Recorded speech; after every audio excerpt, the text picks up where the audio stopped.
and the mystery of death. Let's bow our heads for one more added word of prayer. God, thank you so much for your word. You teach us truth. You set us free with that truth. God, you promised, Jesus, you said, I am the way, the truth, and the life. And Lord, we want to follow you, the truth, wherever you lead. Even if it's to a different place than we were before. So Lord, we follow you today. Lead us into your truth. Guide us and let us accept your word for us today. In Jesus' name, amen. Is there hope beyond the grave? Many have wrestled with this question. In fact, every worldview or every major religion has to wrestle with this question and come up with some kind of answer. For example, when we die, do we go immediately to heaven or hell? This is what the majority of Christianity teaches, that you either go to heaven or you go to hell right when you die. Or some Christians believe that there's this alternative site called purgatory, which is like a stepping stone for heaven, where you kind of spend some time there and get the evil purged out of you until you're good enough to make it all the way up to the top. Or is it reincarnation? This is very popular in the Eastern religions, reincarnation concepts. We actually see them depicted quite often today in Western media. We see the media depicting these kinds of concepts. Many of you have probably seen some kind of a TV show or a series or a movie that has these kind of concepts in it of reincarnation. I remember this is borrowed straight from the Eastern religions, Hinduism, Buddhism, those kinds of things. I remember going to India, like I told you about before, and they would have these cows randomly. And here is a holy cow right here, according to them. And it's just there in the street, and everyone's just driving around it and everything. They're very respectful to cows and animals in general, because who knows, that could be Grandpa. You never know. And so people have these, so we are also seeing these popular stories of near-death experiences. We see lots of stories about this. How many of you have heard a story heard of some kind of story? We see these, for example, this Heaven is for Real. Many of you saw or have heard of that book or saw the movie that came out, that kind of thing. Over millions of copies have sold of this, about somebody who came back from the dead, supposedly. Had a near-death experience. These near-death experiences people tell stories of these experiences of them. Maybe they're being operated on the surgical table, and then suddenly they see themselves they have this out-of-body experience. They see themselves looking down. It's like they're in the room looking down on themselves, and they see this concluding that they must have died, and then that's how they were able to do that. Or some have shared these near-death experiences about seeing a blue light and going through this tunnel and seeing the light and feeling a beautiful warmth, and then they come back to tell this story. But before we even get into it, there's something extremely important and very overlooked about near-death experiences. You know what that is? That a near-death experience is a near-death experience. Did you catch that? Is it actually death? No, it's not. It's a near-death experience. So is death the end, or is it the beginning of something else? Well, what does the Bible say? Let's go straight into our Bibles in Genesis. We're going to look at the very first book of the Bible. We know the story of creation. God created the earth in 6 literal days. On that 6th day, He made Adam and Eve. He created our first parents, if you will, our forefathers. And then on that 6th day, He said, "Behold, it was very good," because He had created Adam and Eve in His own image. And so God warned them about Satan. Because before that had happened, you remember how the dragon had fallen from heaven. He was cast out of heaven along with his angels, or the demons who had followed him. And so God warned them warned Adam and Eve about Satan. And so in Genesis 2, we find this commandment of God where God says to Adam and Eve, don't go and eat from the tree of knowledge of good and evil. So evidently God had defined the parameters for Satan to that tree of knowledge of good and evil. He said, because remember, all along Lucifer had complained about what? He had complained that God was not just, right? That he was not fair. And so after being cast out of heaven, God is saying, okay, you can have your chance if you want to, but only if they choose not to trust me. Only if they choose not to trust me. And so then God goes to Adam and Eve and he warns them and he says, you can eat from any tree of the garden. Every tree of the garden you can eat from. Now, I don't know how many trees were in the Garden of Eden, but let's just conservatively estimate. Maybe there are 1,000 trees in the Garden of Eden. He says, you can eat from every tree in the garden. Just don't eat from the tree of knowledge of good and evil. Just one. You know, the devil wants us to think that the Lord is restrictive, that his ways are going to hold us back from the true blessings, the true benefits, that God is just out there to say, no, no, no, no, no, no, no. Thou shalt not, thou shalt not, thou shalt not, right? But God says yes to way more than he says no to. He wants to protect us from that. And so God says yes 1,000 times, let's say, and he says no to one time. But we know the story. Eve moseys on over one day, over to that tree, curious, and she hears the serpent speak. Now we learned the other night that the devil can make himself appear like an angel of light, right? He can appear in a different form, just like he did when he tempted Jesus in Matthew 4. And so the devil can appear like an angel of light. So if he can do that, he certainly can make himself appear like a serpent. Because last time I checked, serpents don't talk. So Eve goes over to the tree and she sees this talking serpent. And it's interesting. And so the devil is speaking in the form of this serpent to deceive the woman. And then the serpent said, this is Genesis 3 verse 4, then the serpent said to the woman, you will not surely die.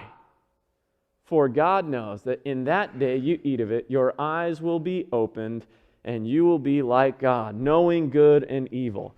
So what did the serpent say? You will not surely die.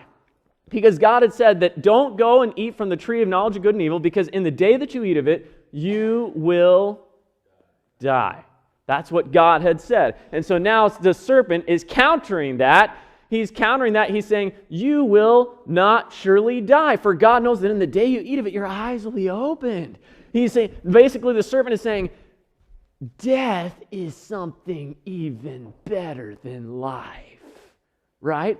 Evil is something, see, you only know good. Evil is something even better than good, right?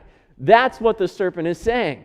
And so Adam and Eve come into his sphere of influence, or Eve comes over. Now, he knew he probably only had one chance to deceive them, right? We don't know how long it took for Eve. We don't know how long they were in the garden before Eve moseys over to the tree. The devil's confined to that one tree, and he knows he probably only has one shot at it. So he had obviously done a lot of careful thinking about this. How would he deceive them? And he couldn't think of a better lie than telling them that they would not really die, contrary to the Word of God. And see, the devil's lie, you will not surely die, is so effective that most human beings have believed that in one form or another throughout the history of the world. Because most people believe that when you die, you don't really die. You're in heaven, you're in hell, you're in purgatory, you reincarnate, you're somewhere else. For example, here's just one example from history. The Egyptians believed the soul was immortal.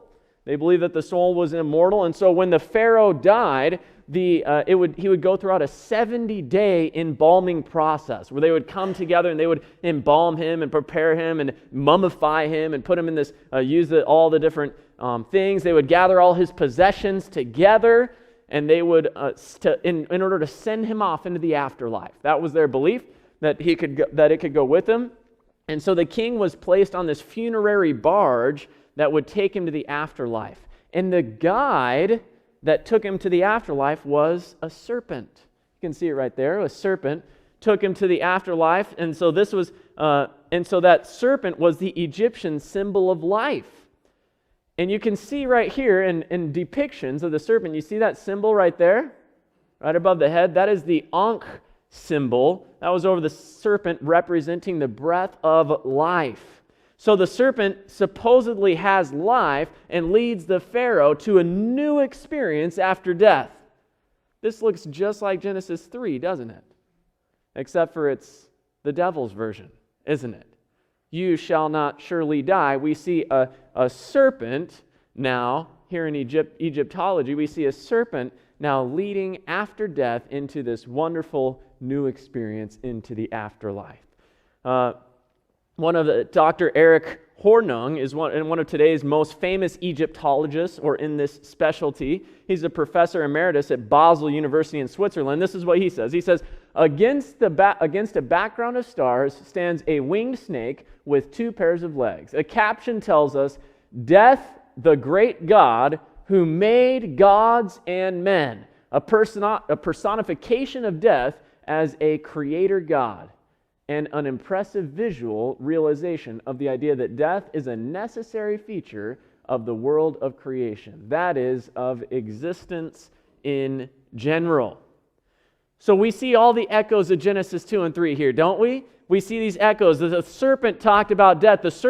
God said, in the day you eat of it, you will surely die. The wages of sin is death. And yet the serpent comes along and says, no, you will not surely die. So now the Egyptians have taken these stories, they've modified them now, so now the serpent is the creator. Now the serpent is the one who uses death in order to create life. You will not surely die. 1 Timothy 4:1 says, Now the Spirit expressly says that in the latter time some will depart from the faith, giving heed to seducing spirits and doctrines of demons. Now you tell me, was what the serpent said to Eve seducing? Was it? Yes, it was. Absolutely. He seduced her into something she felt she just couldn't miss out on. Death, evil. It was a doctrine of demons. So basically the idea that there is no death, or that death is another form of life, this is a doctrine of demons.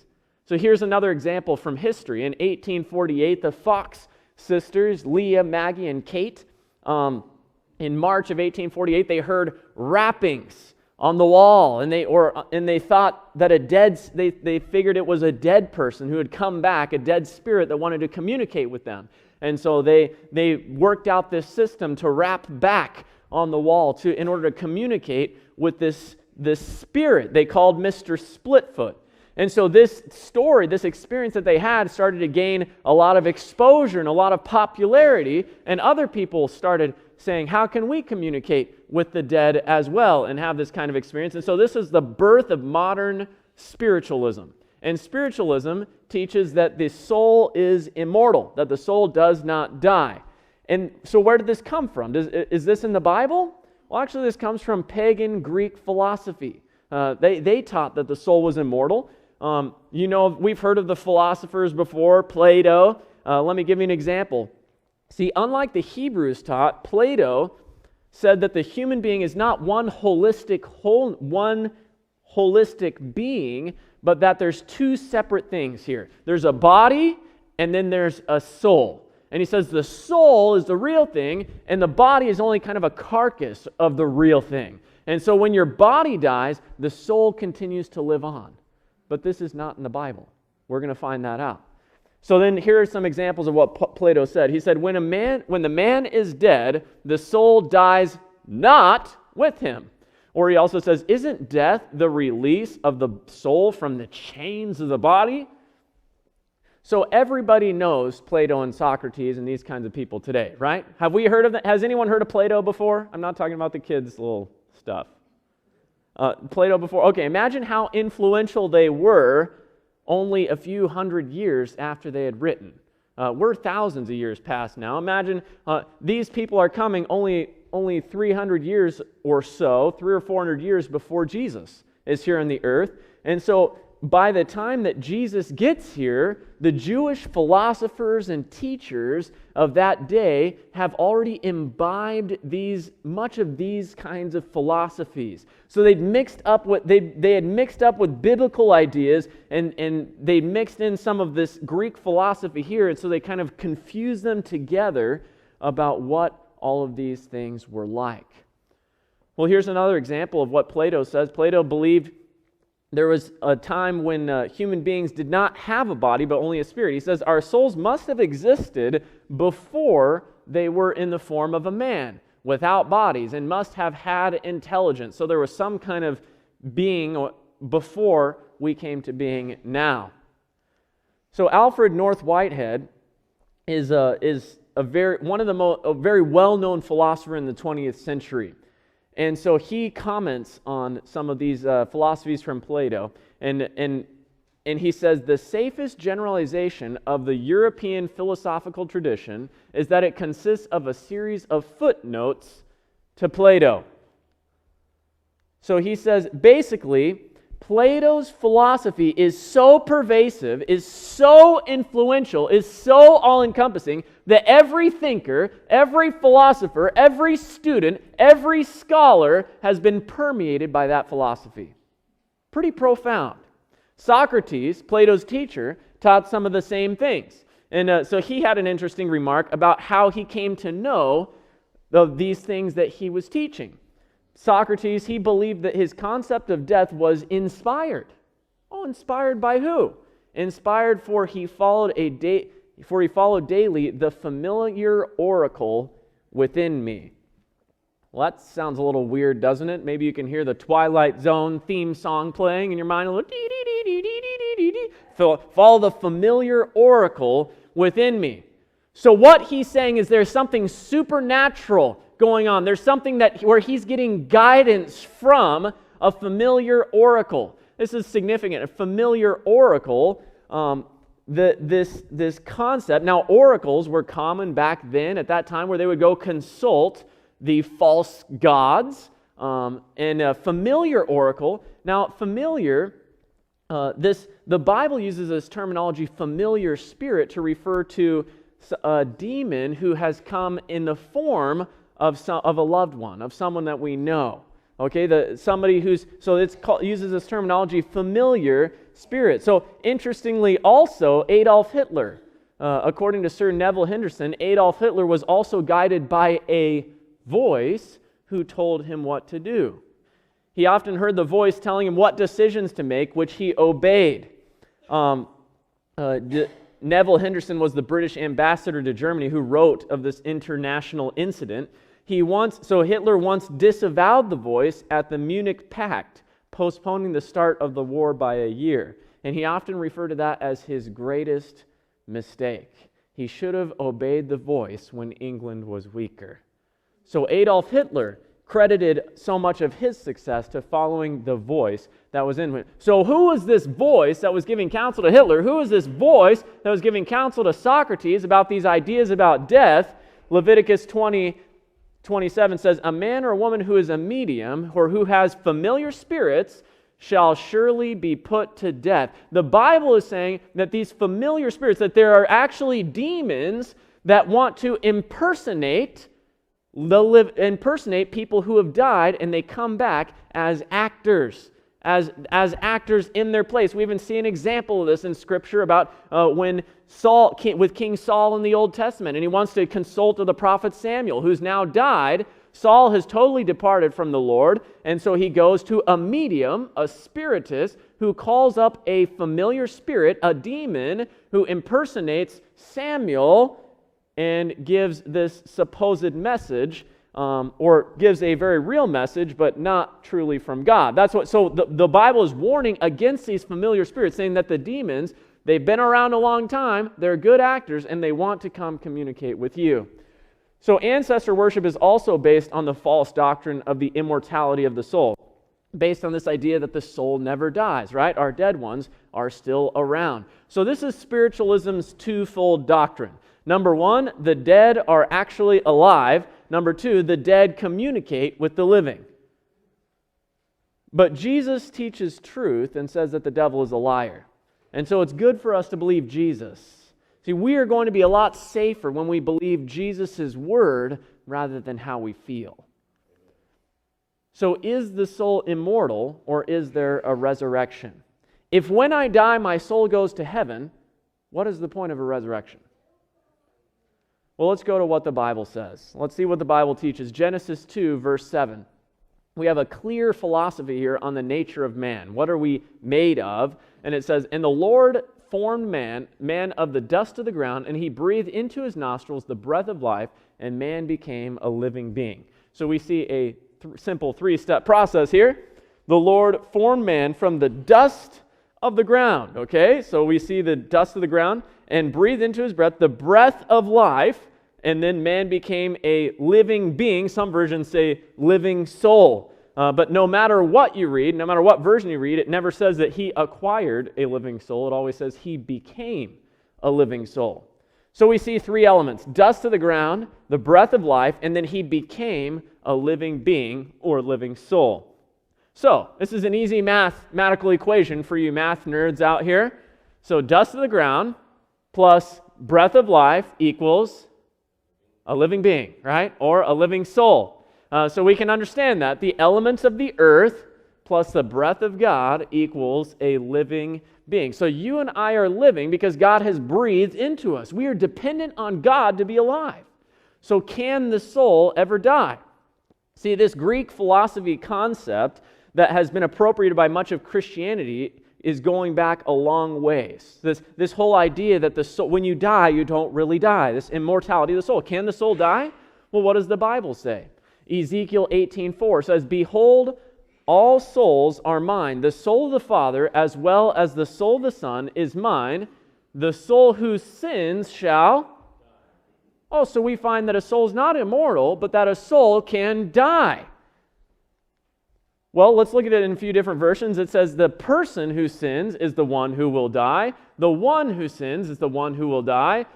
For it is for a man's own sins that he will die. The soul or person who sins will die." So in other words, I don't have a soul, I am a soul. So when I become a soul, when I'm alive, and when I'm dead, I'm no longer a soul, according to the Bible. It's pretty simple. Jesus even said in Matthew 16:26, he said, "For what profit a man if he gains the whole world and yet," what? "Loses his own soul? Or what will a man give in exchange for his soul?" So obviously Jesus didn't believe that the soul cannot die, because he said that you can lose it. He said that the soul is not immortal. So the Bible tells us that really the only one who is immortal is God himself, the Creator. God alone is immortal, and so mortal means subject to death. Immortal means imperishable, cannot die. So the Bible actually never uses the terms immortal soul or immortality of the soul. Never uses it. Not even one time does it ever talk about that in Scripture. So 1 Timothy 6:15 tells us who really is immortal. It says, "He who is the blessed and the only potentate," this is the King of Kings and Lord of Lords. Who's this talking about? Jesus Christ, right? The King of Kings, who alone has immortality, dwelling in unapproachable light. The Bible doesn't teach that you and I are immortal. It teaches that God alone is immortal. The Creator God, the source of all life, my life depends on His breath in me. 1 Corinthians 15:51 and onward. This is what Paul says when he talks about what will happen when Jesus comes a second time and what will happen to the dead. He says, "Behold, I tell you a mystery. We shall not all sleep." Interesting, he uses the word sleep instead of die. Sleep, but shall all be changed. In a moment, in the twinkling of an eye, at the last trumpet when Jesus comes again, "For the trumpet will sound, and the dead will be raised incorruptible, and we shall be changed." So those of us who are not dead will be changed. Well, how will we be changed? We'll be changed just like the dead people were, to being incorruptible, to being immortal, to being imperishable. Jesus, when he comes, will give that gift of immortality at the resurrection.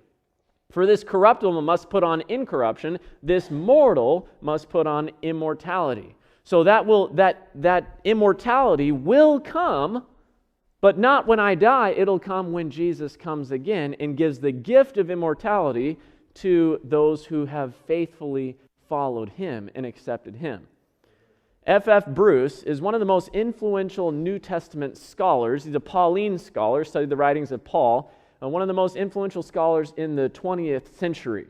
And his Christian upbringing made him believe that in this immortality of the soul. However, as a scholar, he had a difficult time proving it from the Scriptures. So this is how he described his own struggle with this. He said, Paul could not contemplate immortality apart from resurrection.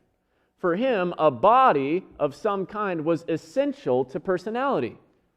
Our traditional thinking, he's talking about immortality of the soul, borrowed from Greek philosophy here, which owes so much to our Greco-Roman heritage, makes it difficult to appreciate Paul's point of view. So what is he saying? He's saying that because we're founded on this Greco-Roman philosophy concept, it's difficult to appreciate, it's difficult to believe or to accept what Paul really says about the immortality of soul, about the non-immortality of the soul and the resurrection when Jesus comes again. But we saw in Genesis 2:7, and the Lord God formed man of the dust and breathed into his nostrils, and man became a living being. Within every human being, God has placed his breath, not an immortal soul. So is this good news? Yes, it is good news, because that means that I really depend on Jesus Christ. I depend on him for my life. There is nothing about my life that can be on its own. I do not have part of my life or any part of anything about me that can outlast God. I depend on him completely. That's what this means. Job 27 says, as long as my breath is in me, the breath of God in my nostrils, my lips will not speak wickedness. So it's saying the very breath that we breathe, whether we realize it or not, is actually the breath of life, the breath of God in our nostrils. Acts 17 says, in him we live and move and have our being. This is a gift from God, that very life that we have. So this, we see, my breath is the breath of God. So this, in the Bible, the word for spirit in the Old Testament in Hebrew, ruach, in New Testament, pneuma, means breath. This is that same word that means breath. So for example, James 2 says, the body without the spirit or the breath is dead. So this is death is creation in reverse, right? We see this happen in Ecclesiastes 12:7, the opposite of what happens in Genesis 2:7. It says, then shall the dust return to the earth as it was. So we see the dust is returning to the earth as it was, and the spirit or the breath shall return unto God who gave it. So what returns to God is the spirit of life, not some inanimate soul. When a person dies, he ceases to be a soul. So that breath of life goes back to God who gave it in the first place, and our body turns to dust. Over time, it goes back to dust. So there's a really simple illustration that can help us understand this a little bit. The light bulb, right? Now, I don't know that this is an LED light bulb, but now a light bulb only works if it is plugged into a source of electricity, right? So if it's plugged into the source of electricity there, plugged into the outlet, then the light bulb is able to turn on. But what happens if we unplug the light bulb? If we unplug it from the source of electricity, what happens? The light bulb, the light there, goes out. And so all of a sudden now all we have is a bulb, but we've been disconnected from the source of power. Are you following this? So our lives, our body is like that light bulb. Our breath, the breath of life that God has given, He is the source of life. He's the source of all life in the universe. So when we die, we lose that breath of life. It goes back to God. It doesn't go anywhere, just like the electricity didn't go anywhere. It just is gone. It's just not there anymore. And then our body is just there. That's what happens when we die, right? It's very simple. So then, is there consciousness in death? Psalm 146:4 says, His spirit, His breath, departs, he returns to the earth. In that very day, his plans perish. So there's no more planning, there's no more thinking, there's no more cognitive process anymore. Ecclesiastes 9:5 says, "For the living know that they will die, but the dead know nothing." All right, this verse actually helps summarize a whole chunk of this topic. So we're going to say it together right now. Let's memorize it together. All right, 1, 2, 3. For the living know that they will die, but the dead know nothing. Let's do it one more time, now without looking. For the living know that they will die, but the dead know nothing. Where's it found? Ecclesiastes 9:5. So the dead know how much? Nothing. Are they able to think? Are they able to function? Are they able to? No, they know nothing. And then it goes on. All their love, their hatred, and their envy have now perished. There is no activity, no body function, no brain waves, nothing there. So the Bible teaches that when we die, we wait in the grave until the resurrection. So when I die, time has stopped for me, right? There's no more planning, there's no more knowledge, there's nothing else going on. So the moment a person dies, they will live again in the future when Jesus comes, right? But that time period between could be 5 minutes, it could be 50 years, it could be 500 years, but they have no concept of how long that will be. The very next thing that they realize, the next thing that they see is Jesus coming again, right? At that resurrection, experiencing that resurrection. So they're not suffering in hell, they're not singing in heaven. Psalm 115:17 says, "The dead do not praise the Lord, nor any who go down into silence." So now, if the dead are in heaven, wouldn't they be praising the Lord, right? So this is saying evidently they're not there. The dead aren't there. They don't praise the Lord. So we can learn a lot about death from the experience of Job. Now, Job had a pretty horrific experience, didn't he? He tragically lost his 10 children through a series of horrible circumstances. He lost all of his possessions. He lost his health. He lost his friends. The only thing he didn't lose was his wife, who said, "Curse God and die." Thanks for the encouragement, babe. That's just what I needed to hear, right? So he thought a lot. So the devil is after this guy, and so Job thought a lot about death. He'd seen tragedy happen. He'd lost 10 of his own kids. And so but nowhere do we find in Job's writings this concept of an immortal soul. Let's look at some of what Job said about death. He said, "For when a few years are finished, I shall go the way of no return." This is referring to death. He's saying the way of no return. "As the cloud disappears and vanishes away, so he who goes down to the grave does not come up." So he's saying there's death, and that's it until something much later on happens. As far as when you die, you die. "He shall never return to his house, nor shall his place know him anymore." Question: have you ever seen a movie or watched a TV show where a dead person returns to their house? All the time. According to the Bible, that is not possible for it to be them. There is all kinds of things about that. There's all kinds of things. If you believe just the movies, if you believe just what you see on TV, you would be absolutely convinced that there is a whole new world after death. And that's the same lie that the devil has told from the very beginning.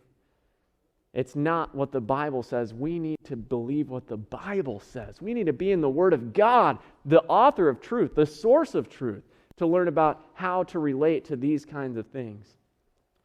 I knew of a lady who was raised, although she was raised a Christian, she had had some experience with spiritualism because of her mother. Her mother, when she was a child, played with the Ouija board and that kind of thing. And so as an adult, so she'd had a few of these occult experiences, and as an adult, she married a man who was a widower, and he had 2 daughters.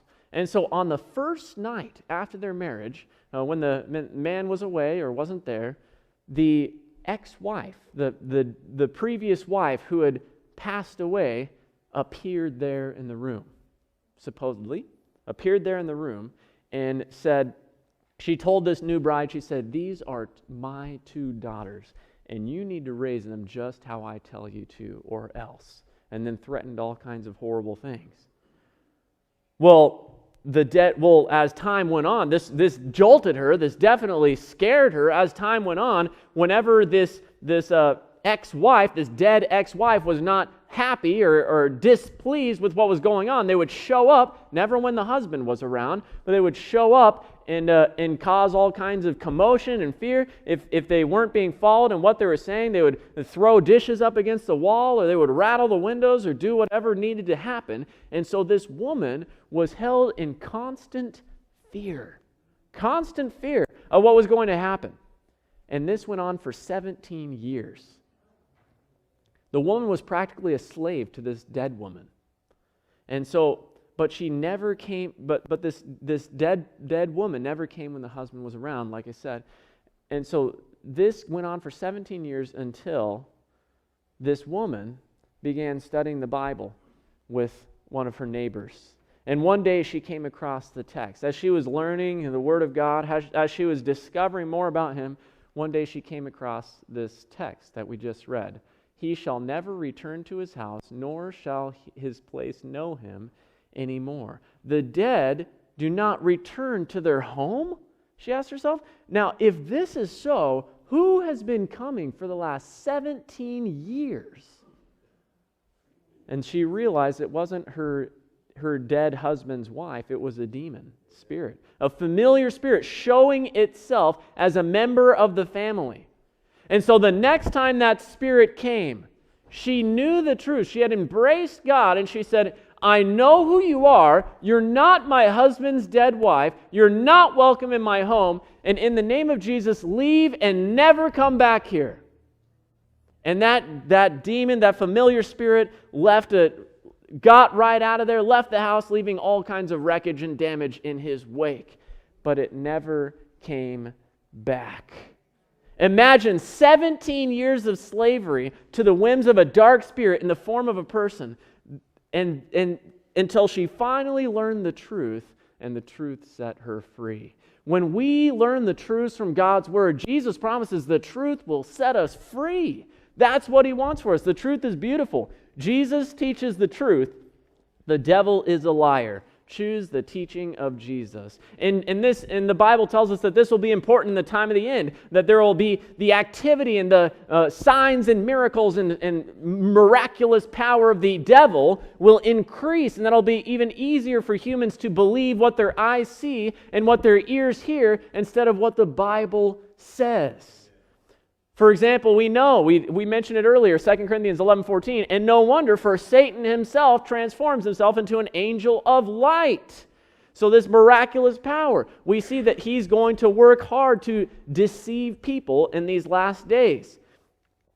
Even in the experience of Job, we see that Eliphaz, one of his quote-unquote friends, counsel was from the spirit world. See, the devil's very clever. We must be careful because he's very involved in the religious world too. He's not just after pagans, he's after even those who believe in God. And so Job's chief friend, his counsel comes from a familiar spirit. Did you know that? Job 4, it says, Then a spirit passed before my face, the hair of my body stood up, then I heard a voice saying, Can a man be more pure than his maker? If he puts no trust in his servants, if he charges his angel with error. So here is a demon angel complaining that God charged the demons with error. We see it right here in Scripture. The devil wants to show up and to communicate with us and spread his lies today. So that's why the Bible speaks of death in a different way. It calls it a sleep. Over 50 times, believers sleep until the resurrection. The death is asleep. Psalm 13:3 says, Consider and hear me, O my God, and lighten my eyes, lest I sleep the sleep of death. This is encouraging because it gives us hope that there's something after this, right? When you go to bed tonight, you figure you're probably going to wake up, right?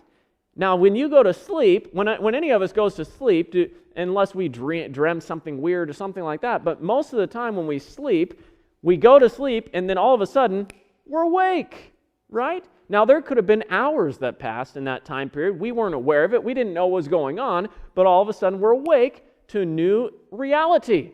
Well, this is what the Bible is saying about death. That's why it calls it a sleep. It's saying, now you won't necessarily experience it right away. You might be sleeping in the grave for who knows how long, but at the resurrection, there's something better to come. There will be an awakening. And this is what Jesus talked about when his friend Lazarus got sick.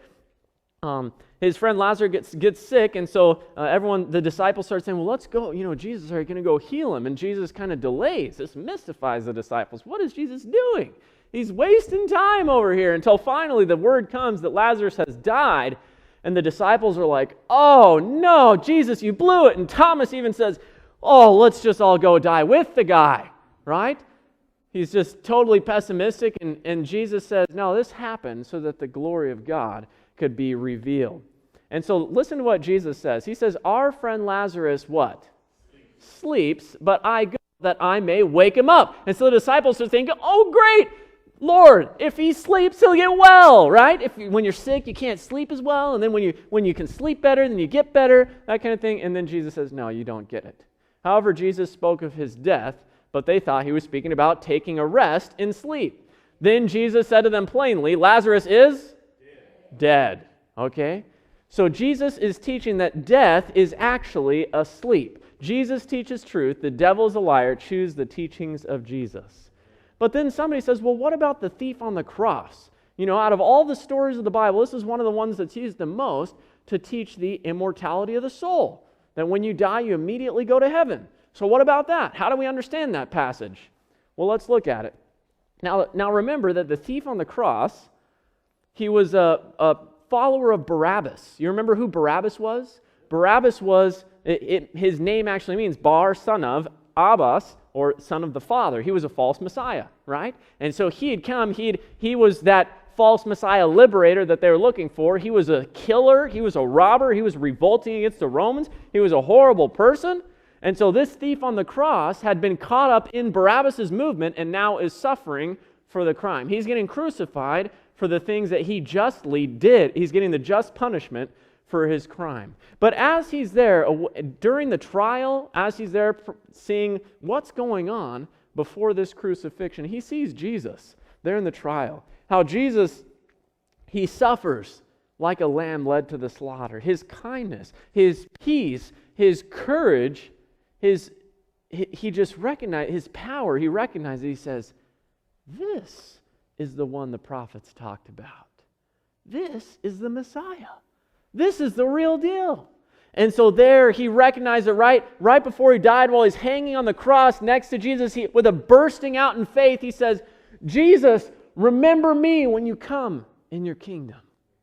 Remember me when you come in your kingdom.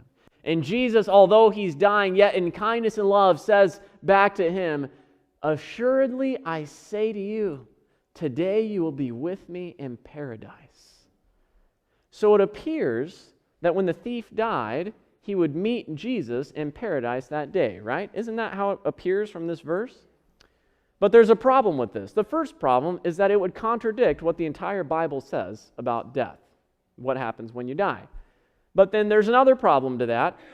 So, that should give us a clue. Is this really what the Bible is saying? Is this really saying this? But there's another problem with that. See, Jesus promised that the thief would be with him in paradise that day on Friday. If Jesus promised that, then Jesus made a mistake. Because Jesus didn't go to paradise on Friday. He didn't get there until Sunday. Does Jesus make mistakes? You remember when Jesus met Mary there on the first day of the week after he resurrected. Jesus said to her, do not cling to me, for I have not yet ascended to my Father. So does Jesus make mistakes? Of course not. So Jesus did not go to paradise until his resurrection. So how do we make sense of all this? How do we understand this? Well, in Luke 23, Jesus said to them, assuredly I say to you, today you will be with me in paradise. Something that's helpful for us to understand today is that the original Greek and Hebrew of the Bible was written in, the original Greek was written in block capital letters. No punctuation, no chapters, no verses. And so later on in like the 6th century AD, these punctuation and chapters and verse markers were added in to make the Bible easier for us to read. I'm thankful they did that, aren't you?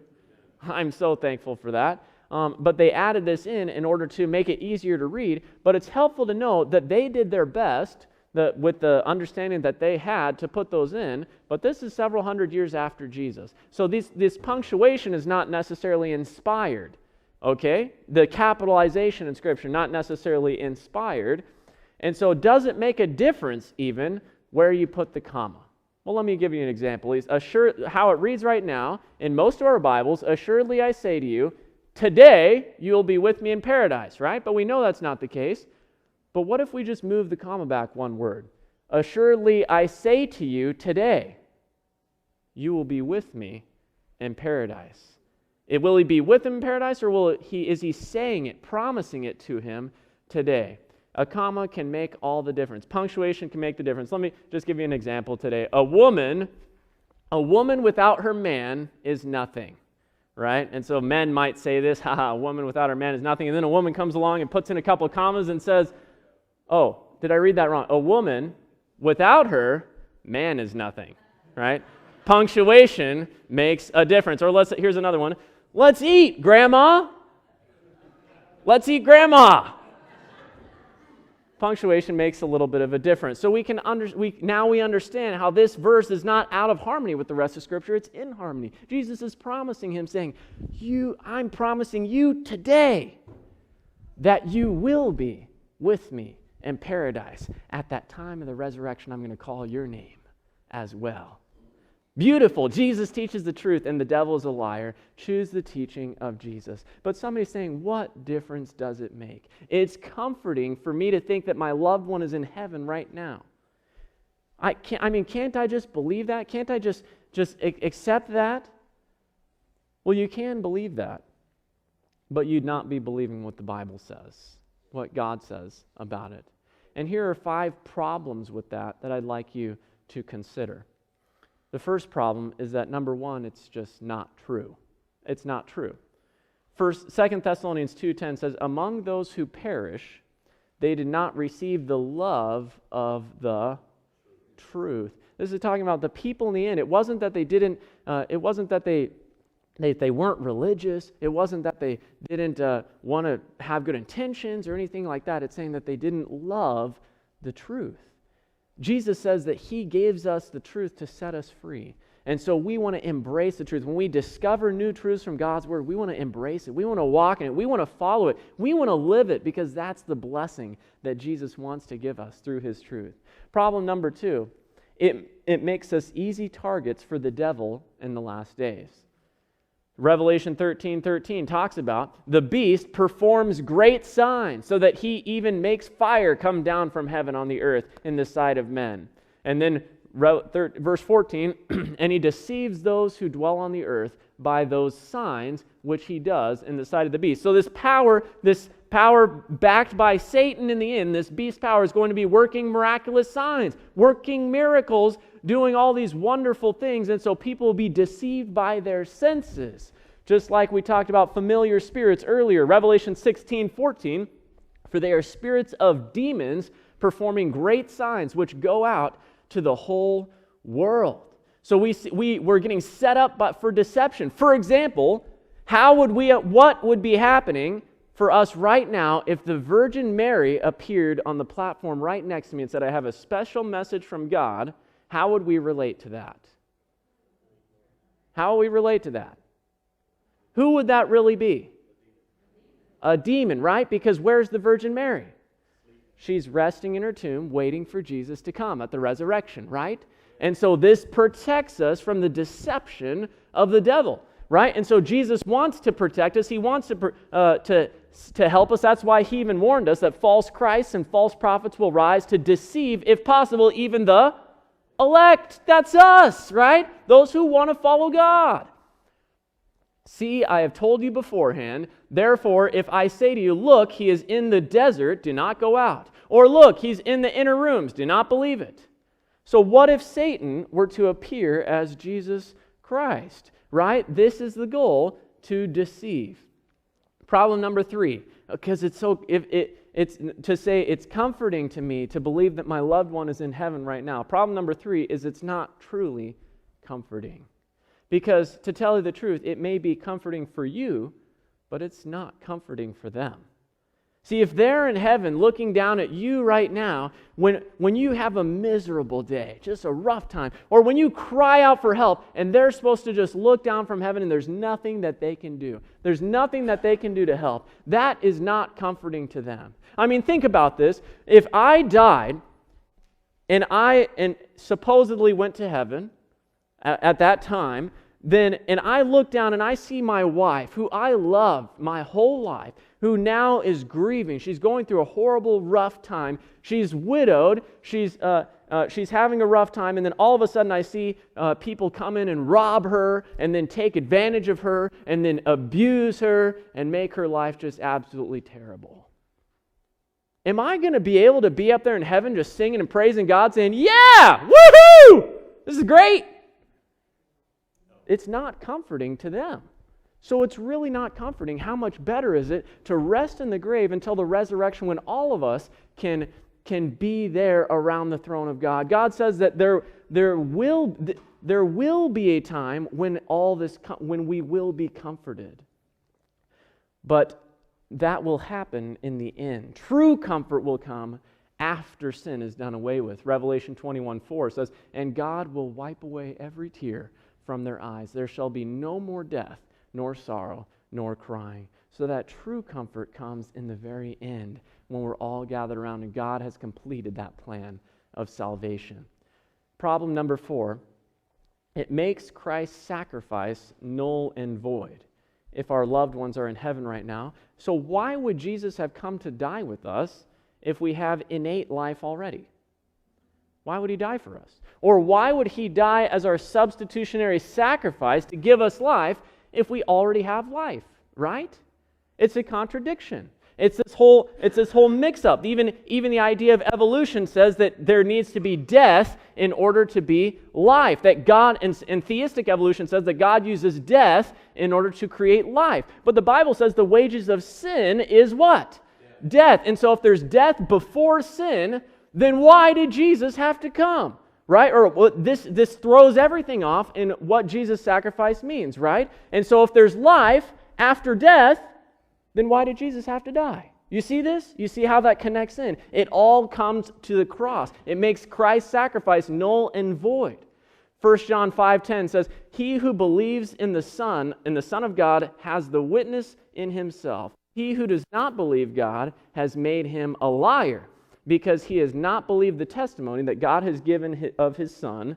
And this is the testimony that God has given us, eternal life. And that this life is in his Son." There is no life apart from Jesus Christ. There is no life apart from Jesus Christ. That's what this is saying. And he who has the Son has life. He who does not have the Son does not have life.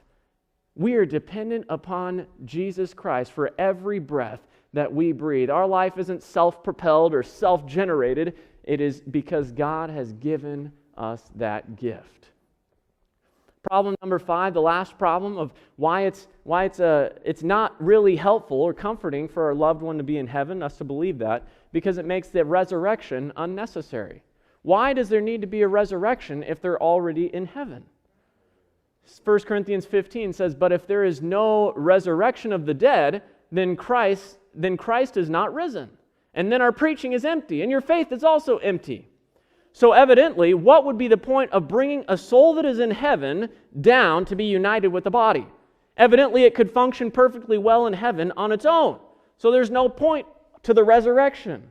So the resurrection, the reason why the Bible talks about the resurrection over and over and over again is because there is no soul in heaven. There is a body waiting in the grave, waiting for that resurrection day when God gives that gift of life again, that gift of immortality to us.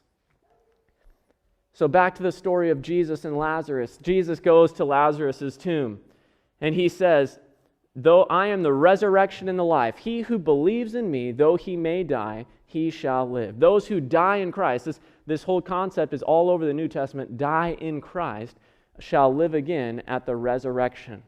So the reason why Lazarus resurrected was because Jesus called him to life. Now, many Jews in that day, because like we said before, they had imbibed this pagan Greek philosophy, and they believed that the spirit of a person actually kind of hovered around them for 3 days after they died. But then it was gone after that.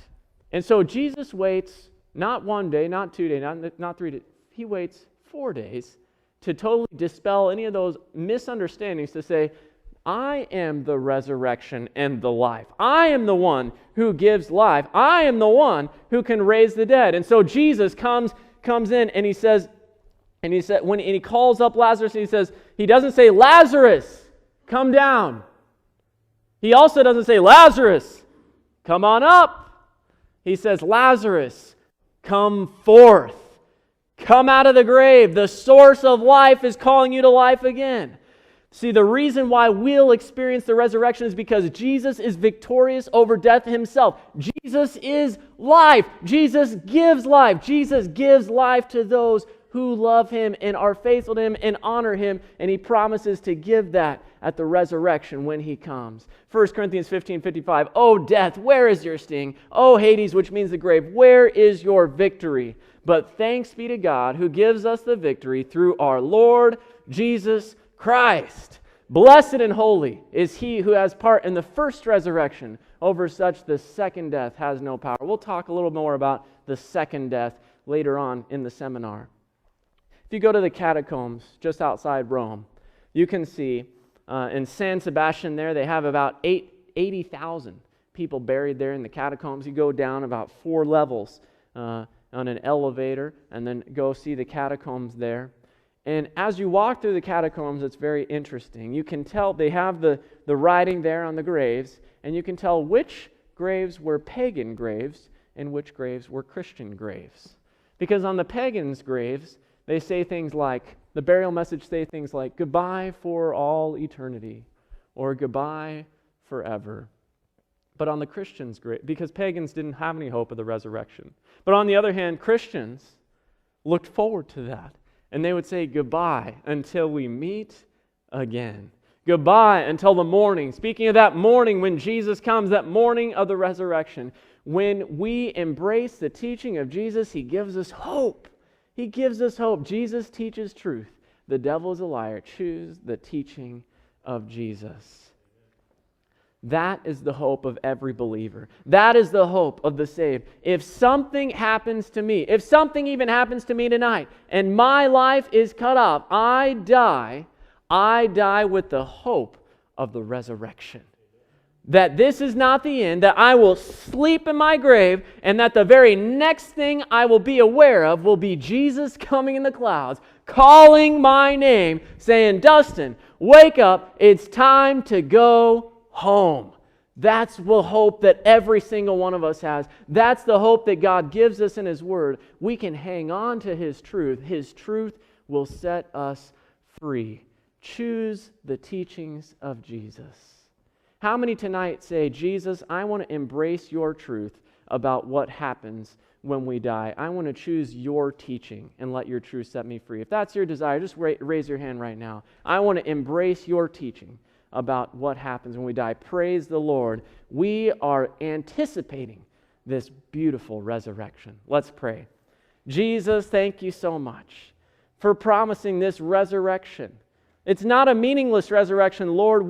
There are many waiting in the grave, many of the heroes of the Bible waiting in the grave to hear your voice. Many loved ones or generations before us, people we knew, maybe even family members, maybe even a kid, one of our children, people who are close to us, friends. There are people waiting in the grave for your voice to call them forth.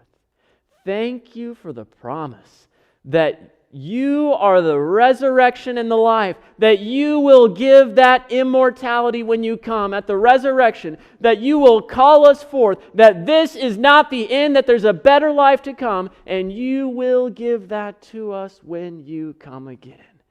Lord, let us live every day of all our lives here to make it count. Let us live every day for that day of the resurrection. We love you. We thank you. We praise you. In Jesus' name, amen. Thank you so much for coming. I'll see you on Monday night. So tomorrow night we have a night off. On Monday night, we'll study the mark of the beast in the